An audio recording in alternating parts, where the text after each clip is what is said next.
આરતીનું તો જબરજસ્ત રિઝલ્ટ છે, એ તમને અનુભવ થશે. પણ દિલથી ભાવથી બેસો, દિલથી બેસો. હા, ખરેખર અમુક કેટલાય કુળદેવીને ગોતવા નીકળ્યા, ભગવાનને ગોતવા નીકળ્યા છે ને. ખરેખર આ કરીએ આ ભગવાન મળે, આ કરીએ આ ભગવાન મળે નહીં. આ કરો, ભગવાન ગોતતા આવશે. હા, એટલું રિઝલ્ટ છે. હજી તો હું તમને આખું એનું વર્ણન નથી કરતો, પણ વર્ણન જ્યારે અનુભૂતિમાં આવશે ને ત્યારે જો, દિલથી કરો, ભાવથી કરો, બધું ભૂલી જાઓ. બસ એક જ લક્ષ્ય, એક જ ધ્યેય હોવો જોઈએ, માં જ દેખાવા જોઈએ. એક જ અંદરની શક્તિ ખીલવા મળશે, તમારી દ્રષ્ટિમાં પરિવર્તન આવવા મળશે. ત્રીજું નેત્ર એમનેમ ન આવે. હા, એકાકાર થવું પડે. એકાકાર થાવ, બધું એ સમયે બધું ભૂલી જવાનું. એકાકાર થાવ અને જો એનો આનંદ અનુભવ તો કરો. હા, એ મને ખબર છે આરતી શું છે, મેં અનુભવ કરેલો છે. તમે દિલથી કરો. કર્મનું બેલેન્સ એ વચ્ચે તમારા ઋણ બંધન પણ કપાશે. આ વસ્તુ ક્યારે થાય? જે દેવતાઓ જે સ્તુતિ કરે છે, દેવતાઓ જે કરે છે, તે વસ્તુ તમને આપી છે. હા, હરોળમાં લઈ લીધા છે. તમે જેની રાહ જોવો છો એની હરોળમાં લઈ લીધા છે.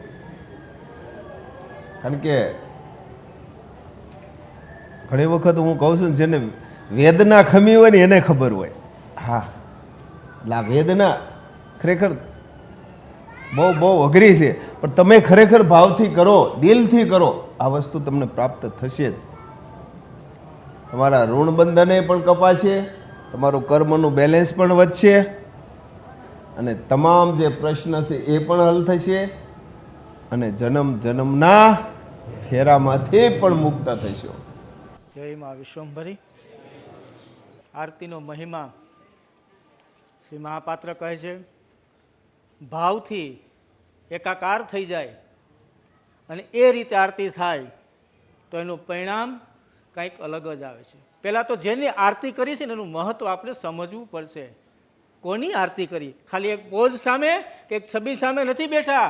આ તો સર્વોપરી શક્તિ વિશ્વ વિધાતાની સન્મુખ બેઠા છીએ, કે જેમની આરતી દેવી દેવતાઓ કરતા હોય એની હરોળમાં આપણને શ્રી મહાપાત્રએ મૂક્યા છે.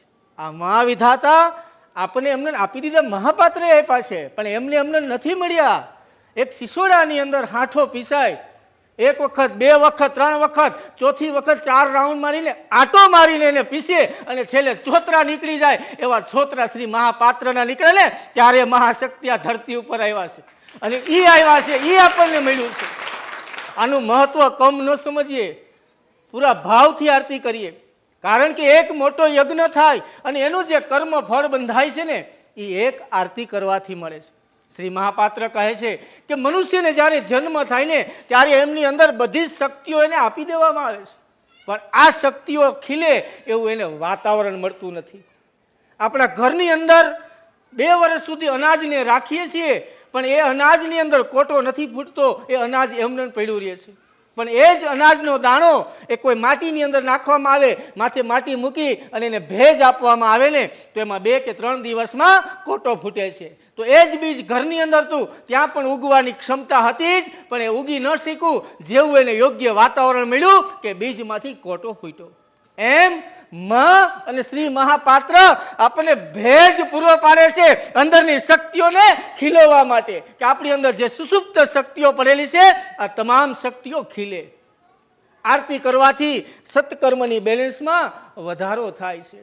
હવે કર્મ બેલેન્સ વધે ત્યારે શું થાય? આપણે કહીએ ને કે સારું જીવન જીવવા માટે માણસની અંદર સમજણ હોવી ખૂબ જરૂરી છે. મારે શું કરવું, શું ન કરવું, આ જે વિવેક શક્તિ છે જેને સમજણ કહીએ છીએ, આ સમજણ આવે કઈ રીતે? આ સમજણને પ્રાપ્ત કરવી હોય તો શું કરવું પડે? આ સમજણ ત્યારે વધે જ્યારે સત્કર્મની બેલેન્સમાં વધારો થતો જાય, એમ સમજણમાં પણ વધારો થતો જાય. મારે શું કરવું, શું ન કરવું એનો આપણને ખ્યાલ આવે છે. આ એક આરતી આપણા એક કુટુંબને એક સૂત્રની અંદર બાંધે છે. આજે વિખરાયેલા કુટુંબો આ આરતી થકી એક બન્યા, બધાના મન એક થયા છે. એક વિચારથી આખું ઘર આગળ વધી રહ્યું છે.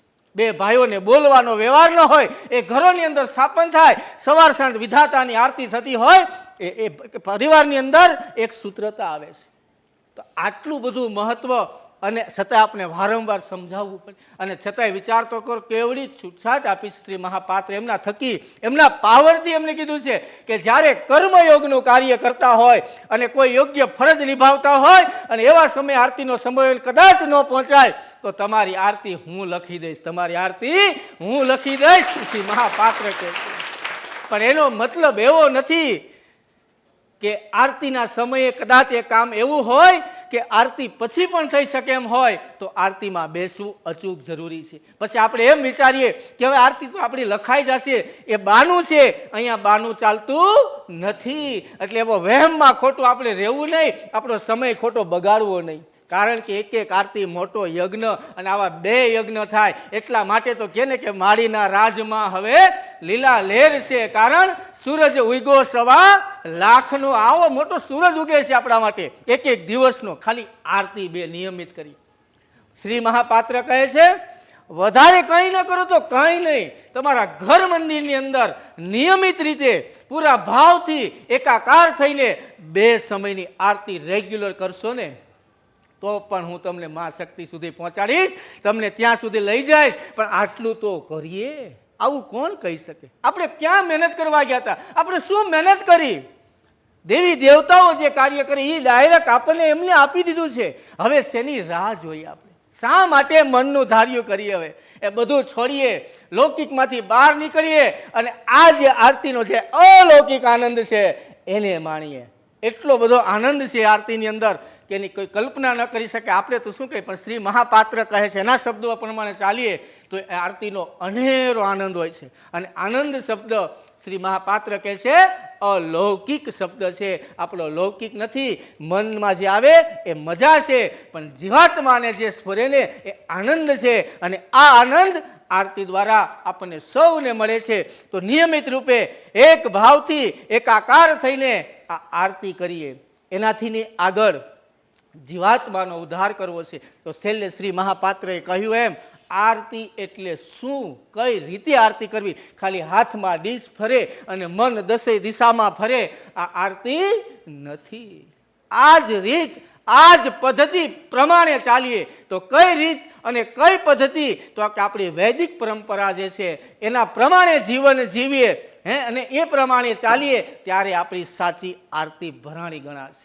તો આવી આરતીનો અનેરો મહિમા આપણને સૌને લાભ મળ્યો છે. તો એને પૂરેપૂરો, કારણ કે કાલે શું થવાનું છે કોઈને ખબર નથી. આપણે એમ હોય કે 5 વર્ષ પછી કરશું નિરાતે, સમય તો સમયની કોઈ રાહ જોતો નથી. કાલે સવારે શું થશે ખબર નથી. શ્રી મહાપાત્ર કહે એમ મારું આયુષ્ય કેટલું? 1 દિવસનું, સવારથી સાંજ સુધીનું પૂરેપૂરું આનંદથી માણીએ. કાલે કોઈની ખબર નથી. માટે જે તક મળી છે એ તકને ઝડપીએ અને આપણા જીવાત્માનો ઉદ્ધાર કરીએ. જય મા વિશ્વંભરી. આરતી 9 મણકાની માળા અને 17 વૈદિક સદગુણ, બસ આટલું જ કરો. વધારે જ્ઞાનની જરૂર નથી.